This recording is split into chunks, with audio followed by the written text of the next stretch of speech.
Good afternoon student. Subject EVS part 2 परिवारों का आना जाना। अनेक परिवार एक स्थान से दूसरे स्थान पर चले जाते हैं। ऐसा ही एक परिवार संतू का भी है। संतू का परिवार गांव में रहता था, खेती का काम करता था। लगातार 2 वर्षों तक अकाल पड़ने के कारण संतू के परिवार के सामने किसका संकट आ गया? खाने का संकट आ गया। इसलिए संतू अपने परिवार और पशुओं को साथ लेकर अपने भतीजे के गांव में चला गया। उसने वहां छोटा सा मकान किराए पर लिया। फिर वह काम की खोज में लग गया। कुछ समय बाद काम मिल गया और परिवार के साथ वहीं रहने लगा। वहां रहना आसान नहीं होता बच्चों। हम जहां रहते हैं यहाँ को, इस जगह को छोड़कर दूसरी जगह कहीं पर भी जाकर रहना वो बहुत इजी नहीं होता है, बहुत कठिनाईदायक होता है। उसे अपने गांव की याद सताने लगी। उसे समाचार मिला कि इस बार उसके गांव में अच्छी वर्षा हुई है। फिर क्या था, वह अपने परिवार और पशुओं को लेकर वापस अपने गांव आ गया। धीरज के एक पुत्र और एक पुत्री थी। वह गांव में दैनिक मजदूरी करता था। उसका पुत्र 12वीं व पुत्री 10वीं कक्षा में पढ़ती थी। जब उसके पुत्र ने 12वीं कक्षा उत्तीर्ण की, जब वो 12वीं कक्षा में पास हो गया तो उसे उच्च शिक्षा दिलाने के लिए शहर के कॉलेज में भेजना था। उसने सोचा कि बेटा अलग रहकर पढ़ेगा तो परिवार का खर्चा भी बढ़ जाएगा। 2 साल बाद उसकी पुत्री को भी उच्च शिक्षा हेतु शहर में भेजना होगा। अतः उसने निर्णय लिया कि वह यहाँ भी दैनिक मजदूरी ही करता है, तो वहाँ जाकर मजदूरी करेगा और पूरे परिवार को वहाँ लेकर जाएगा। जब वह शहर आया तो उसे मकान किराए पर लेने में कठिनाई आई। उसे बहुत आसानी से मकान किराए पे नहीं मिला। मकान किराया अधिक होने के कारण उसे शहर से दूर एक कमरा किराए पर लेना पड़ा, जिसमें उसके परिवार को रहना, सोना, खाना बनाना पड़ता था। तो उसे एक ही कमरे में सारे काम करने पड़ते थे।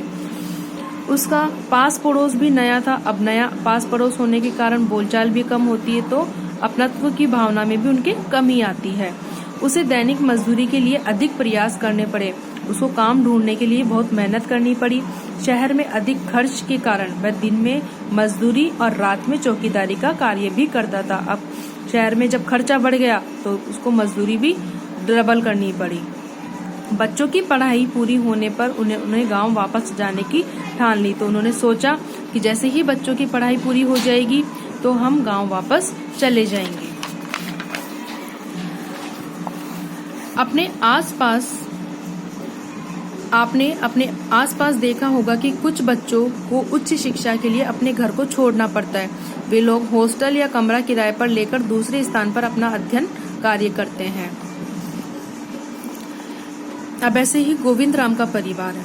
गोविंद राम का परिवार जो जानियाना गांव में रहता था। गांव में उसकी छोटी किराना की दुकान थी। दुकान के व्यापार में से इतनी ही कमाई होती थी कि वे परिवार का खर्चा चला सके। उनके पुत्र बड़े होने लगे। एक दिन उसका ममेरा भाई गांव आया और उनके दोनों पुत्रों को शहर में अपनी दुकान के कार्य हेतु ले गया। समयानुसार गोविंद राम के पुत्र चंद्राराम ने अपना व्यवसाय शुरू करना चाहा। तब उन्हें पैसे की कमी, व्यवसाय के लिए जगह का नहीं होना जैसी कठिनाइयों का सामना करना पड़ा। बिल्कुल, अगर हम कोई भी नया व्यापार शुरू करते हैं तो हमें उसके लिए पैसा चाहिए। पैसे के साथ साथ हमें जगह भी चाहिए होती है। फिर भी उन्होंने हिम्मत नहीं हारी। उनके रिश्तेदारों ने उनकी मदद की, जिससे उनका व्यवसाय ठीक से चलने लगा। उन्होंने पूरे परिवार को यहाँ बुला लिया। उन्होंने अपने छोटे भाई बहनों को पढ़ाया। अब वे अपना व्यवसाय कर रहे हैं, लेकिन आज भी उन्हें पैतृक गांव की याद आती है। वे विशेष अवसरों पर गांव जाते हैं। अब है डूंगरपुर जिले का एक कस्बा। डूंगरपुर जिले में एक कस्बा है गलियाकोट नाम से, जहाँ पर देखो क्या क्या है। फखरुद्दीन की विश्व प्रसिद्ध दरगाह, जहाँ पीर फखरुद्दीन की दरगाह है। शीतला माता का मंदिर है। ये प्रश्न आ सकता है, शीतला माता का मंदिर कहाँ स्थित है? डूंगरपुर जिले में। स्थापत्य कला के बेजोड़ नमूने वाले जैन मंदिर व सोमनाथ मंदिर है। गुजरात राज्य में कढ़ना बांध बनने से यह डूब क्षेत्र में आ गया। अब डूब क्षेत्र क्या होता है? डूब क्षेत्र वह होता है जब बांध बनाने से जो जमीन उसमें बांध बनाते समय जो जमीन वहां पे आ जाती है ना, बांध की जगह पे, उसे डूब क्षेत्र कहते हैं। बरसात के दिनों में कस्बे में पानी भरने लगा। अतः सरकार ने यहाँ के लोगों को नई जगह मकान बनाकर दिए, स्कूल, अस्पताल आदि सुविधाएं दी। इसे आज पुनर्वास कॉलोनी के नाम से जाना जाता है, लेकिन कई लोग आज भी अपने खेत खलियान न छोड़ने के कारण वहीं बसे हैं। अब जब जिन लोगों की जमीन डूब क्षेत्र में आ जाती है तो उनके लिए सरकार क्या करती है? उनके लिए सरकार उनको नई जगह पर मकान बना कर देती है, स्कूल, अस्पताल आदि सुविधाएं उनको उपलब्ध करवाती है। अब बांध क्यों बनाए जाते हैं? बांध पेयजल यानी कि पीने योग्य पानी के लिए और सिंचाई व्यवस्था के लिए बांध बनाए जाते हैं। पहले लोगों की आवश्यकता क्या होती थी? पहले लोगों की आवश्यकता रोटी, कपड़ा और मकान थी, लेकिन अब लोगों की आवश्यकता रोटी, कपड़ा, मकान तो है ही, फिर शिक्षा, रोजगार और सुख सुविधाएं भी हो गई है। अब वह अन्य सुख सुविधाओं को भी ज्यादा महत्व देने लगे हैं। इस कारण लोग अपनी पैतृक जगह को छोड़ करके अन्य जगह पर रहने लगे हैं। अब इस चैप्टर से आपने क्या सीखा है कि अलग अलग कारणों से कुछ परिवार एक स्थान से दूसरे स्थान पर आते जाते रहते हैं। नई जगह पर बसने के लिए हमें नई व्यवस्थाएं जुटानी पड़ती है।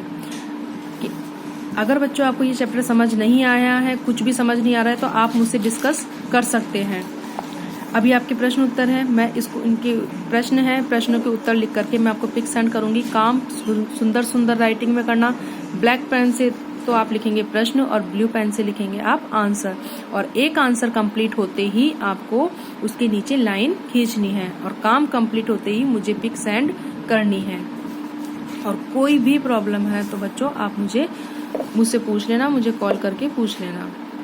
Okay student, thank you.